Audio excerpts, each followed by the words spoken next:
ಸ್ನೇಹಿತರೆ ನಮಸ್ಕಾರ. Satish G K ತೀರ್ಥಹಳ್ಳಿಯವರ ಪ್ರಜಾವಾಣಿಯ ಸಂಗತ ಅಂಕಣದ ವಾಚನ. ಲೇಖನದ ಶೀರ್ಷಿಕೆ ವರ್ತಮಾನಕ್ಕೆ ಬೇಕು ಸಾಂತ್ವನದ ಮುಲಾಮು. ನಮ್ಮ ಭರತ ಭೂಮಿಯ ವೈಶಿಷ್ಟ್ಯವೇ ಹಾಗೆ. 10 ಮತಪಂಥಗಳು, 100 ಜಾತಿ ಬುಡಕಟ್ಟುಗಳು, ಸಾವಿರಾರು ಭಾಷೆ ಬೋಧೆಗಳಲ್ಲಿ ಹಸನುಗೊಂಡ ಸಮೃದ್ಧ ನೆಲವಿದು. ಸರ್ವ ಜನಾಂಗದ ಶಾಂತಿಯ ಪ್ರಜಾತಂತ್ರ ತೋಟದಲ್ಲಿ ಸಾಮಾಜಿಕ, ಆರ್ಥಿಕ ಮತ್ತು ಸಾಂಸ್ಕೃತಿಕ ವಿಭಿನ್ನ ಹಿನ್ನೆಲೆ, ಜನಮನದ ಸಾಮಾನ್ಯ ತುಡಿತಗಳಲ್ಲಿ ಭಕ್ತಿಭಾವವೂ ಒಂದು. ಆರಾಧಿಸುವ ದೇವರು, ಆರಾಧನಾ ಕ್ರಮಗಳಲ್ಲಿ ಭಿನ್ನತೆ ಇದ್ದರೂ ಧಾರ್ಮಿಕ ಶ್ರದ್ಧೆಯು ಸಾಮಾಜಿಕ ನೈತಿಕತೆಗೆ ಮೂಲ ದ್ರವ್ಯವಾಗಿಯೂ ವೈಯಕ್ತಿಕ ನೆಲೆಯಲ್ಲಿ ಸನ್ಮಾರ್ಗದ ದಿಕ್ಸೂಚಿಯಾಗಿಯೂ ಒದಗುತ್ತಾ ಬಂದಿದ್ದಕ್ಕೆ ಇತಿಹಾಸದಲ್ಲಿ ಕುರುಹುಗಳಿವೆ.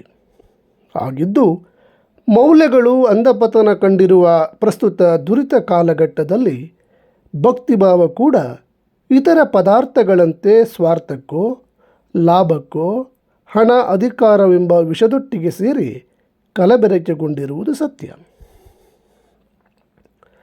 ಹೊಸ್ತಿಲ ಒಳಗಿರಬೇಕಾದ ವೈಯಕ್ತಿಕ ನೆಲೆಯ ಜಾತಿಮತಗಳ ಪ್ರೀತಿ, ನಂಬಿಕೆ, ಆಚರಣೆಗಳಂತೂ ಈಗ ಬೀದಿಗೆ ಬಂದು ಅಬ್ಬರಿಸುತ್ತಿರುವ ಹೊತ್ತು. ಅಷ್ಟಕ್ಕೂ ನಮ್ಮನ್ನು ನಾವು ಕೇಳಿಕೊಳ್ಳಬೇಕಾದದ್ದು ಏನೆಂದರೆ, ದಯೆಯೇ ಧರ್ಮದ ಮೂಲ ಎಂಬುದನ್ನು ಅರಿತಿದ್ದರೆ ಜಗತ್ತಿನಲ್ಲಿ ಈ ಪರಿ ಗಲಭೆ, ಹಿಂಸೆ, ಯುದ್ಧ, ರಕ್ತಪಾತ, ಸಾವು ನೋವುಗಳೆಲ್ಲ ನಡೆಯುತ್ತಿದ್ದವೆ. ಅಶಕ್ತರಲ್ಲಿ ದೇವರನ್ನು ಕಾಣಬೇಕು ಎಂಬ ಭಕ್ತಿವಾಣಿಯು ಅರ್ಥವಾಗಿದ್ದರೆ ಸುಡುವ ಬಡತನ, ಹಸಿವು, ಅಸುರಕ್ಷತೆಯಿಂದ ಜಗತ್ತು ಬಳಲುತ್ತಿತ್ತೆ.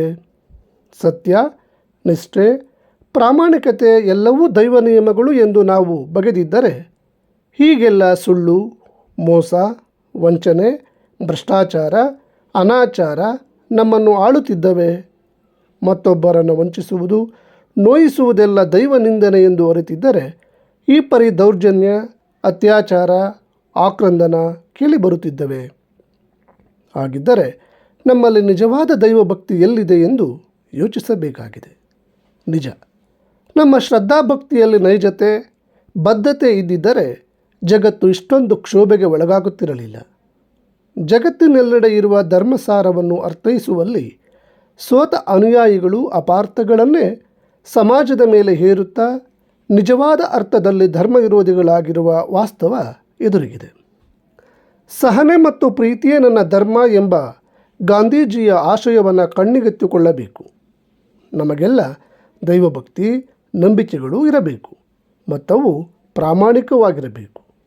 ಯಾಕೆಂದರೆ ನಮ್ಮ ನಡುವಿನ ಮೋಸಗಾರರು, ಭ್ರಷ್ಟಾಚಾರಿಗಳು, ಅತ್ಯಾಚಾರಿಗಳು, ಜಾತಿವಾದಿಗಳು, ಮತಾಂಧರು, ಹಿಂಸಾ ವಿನೋದಿಗಳು, ಯುದ್ಧೋನ್ಮಾದಿಗಳು, ಭಯೋತ್ಪಾದಕರಲ್ಲಿ ಹೆಚ್ಚಿನವರು ದೈವಭಕ್ತರು, ಧರ್ಮಶ್ರದ್ಧೆಯುಳ್ಳವರಾಗಿಯೇ ಅಂತಹ ನೀಚ ಕೃತ್ಯಗಳಲ್ಲಿ ತೊಡಗಿಕೊಳ್ಳುತ್ತಿರುವುದು ಸತ್ಯ.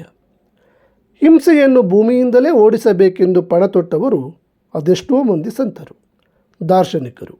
ಸಾಕ್ರೆಟಿಸಿನಂತೆ ಕೆಲವರು ಆ ಪ್ರಯತ್ನದಲ್ಲಿ ಜೀವತ್ಯಾಗಕ್ಕೂ ಸಿದ್ಧರಾಗಿ ಹಿಂಸೆಗೆ ಬಲಿಯಾದರು.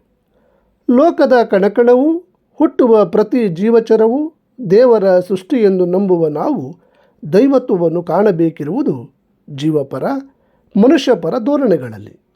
ಪ್ರಕೃತಿ ಸಹಜ ಭಿನ್ನತೆಯನ್ನು ಸ್ವೀಕರಿಸುತ್ತಾ ರೋಗದಂತೆ ಬಾಧಿಸುತ್ತಿರುವ ರಾಗದ್ವೇಷಗಳನ್ನು ತೊರೆಯದೇ ಹೋದರೆ ನಾಳಿನ ಜಗತ್ತು ಜೀವಕಳೆಯನ್ನು ಕಳೆದುಕೊಂಡು ಸ್ಮಶಾನದಂತೆ ಆಗುತ್ತದೆ. ಭವಿಷ್ಯದಲ್ಲಿ ಆರೋಗ್ಯಕರ ತಲೆಮಾರುಗಳು ಉಳಿಯಬೇಕೆಂದರೆ ಬೆಳೆಯಬೇಕಾದ ಎಳೆಯ ಕುಡಿಗಳಿಗೆ ದ್ವೇಷ, ಸಂಕುಚಿತತೆಯ ಬದಲು ಒಲವು, ಜೀವದಯೆಯನ್ನು ಧಾರೆ ಎರೆಯಬೇಕಿದೆ. ಪರಧರ್ಮ ಸಹಿಷ್ಣುಗಳಾದ ವಿನ ನಾವು ಮನುಷ್ಯರಾಗುವುದಿಲ್ಲ ಎಂಬುದನ್ನು ಅರಿತು ನಮ್ಮ ಧಾರ್ಮಿಕ, ರಾಜಕೀಯ ನಿಲುವುಗಳು ನಮ್ಮೊಳಗಿನ ಮಾನವೀಯತೆಯನ್ನೇ ಕೊಲ್ಲುವಷ್ಟು ಕ್ರೂರವಾಗದಂತೆ ಕಾಯ್ದುಕೊಳ್ಳಬೇಕು. ಸ್ಥಾವರ ಕಳಿವುಂಟು ಎಂಬಂತಹ ಅರಿವಿನಲ್ಲಿ ನಮಗೆ ಮನುಷ್ಯರ ಸದ್ಗುಣ, ನಡತೆಯು ಗುಡಿ, ಚರ್ಚು, ಮಸೂದಿಗಳಿಗಿಂತಲೂ ಮುಖ್ಯವಾಗಬೇಕು. ನಿರ್ಜೀವವಾದ ಕಲ್ಲು, ಕಂಬ, ಗೋಪುರ, ಮಿನಾರು, ಶಿಲುಬೆಗಳಲ್ಲಿ ದೇವರನ್ನು ಹುಡುಕುವ ನಾವು ದೇವರ ಜೀವಂತ ಸೃಷ್ಟಿಯಾದ ಮನುಷ್ಯರಲ್ಲಿ ದೇವರನ್ನು ಹುಡುಕುವುದು ಮತ್ತು ಸ್ವತಃ ದೇವರಾಗುವ ಅಗತ್ಯವನ್ನು ಮರೆಯಬಾರದು. ಪ್ರಕೃತಿಯ ಆರಾಧನೆ ಶ್ರೇಷ್ಠವಾದುದು. ಸಕಲ ಜೀವಚರಗಳಿಗೆ ಲೇಸನ್ನು ಬಗೆಯುವುದೇ ದೇವರೆಡೆಗೆ ನಮ್ಮನ್ನು ಕೊಂಡೊಯ್ಯುವ ಹಾದಿ ಎಂದು ಭಾವಿಸಿದರೆ ಈ ಜೀವ ಜಗತ್ತು ನಿರಾಳ. ಧನ್ಯವಾದಗಳು ಸ್ನೇಹಿತರೆ.